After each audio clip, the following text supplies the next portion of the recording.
ये गुरुकुली शिक्षा सुन करके मैं उन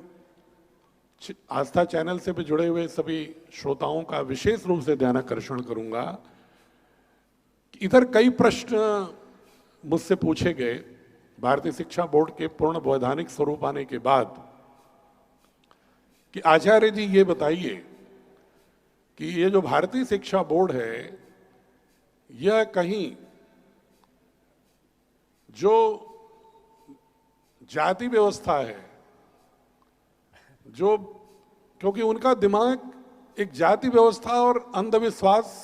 के रूप में सनातन को समझने के लिए रूढ़ कर दिया गया है, क्योंकि शिक्षा पद्धति विगत 200 वर्षों से ऐसी चली आ रही,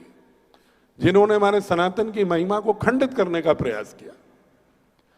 तो जितने भी शिक्षा पद्धति से पढ़े हुए लोग हैं उनके मन में शंकाएं आती हैं। बहुत सारे ऐसे समुदाय के लोग भी हैं जो ये सवाल उठाते हैं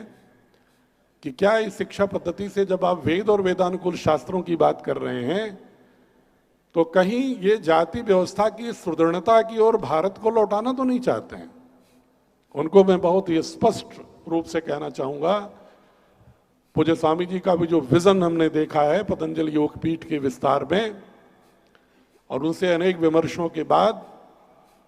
और मेरा स्वयं का भी और मेरे सहयोगियों का विचार ये है, और जो भी सही अध्येता हैं वेद और वेदानुकूल मूल्यों के, वो प्रामाणिक रूप से समझते हैं कि वेद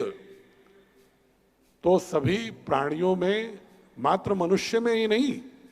ब्रह्मांड के प्रकृति के समस्त घटकों में एकत्व के बोध से अनुप्राणित रहा है। तो ऐसे दर्शन और ऐसे मूल्य को, कोर वैल्यूज को पढ़ाते समय तो हम भारत के उस बोध को पढ़ाएंगे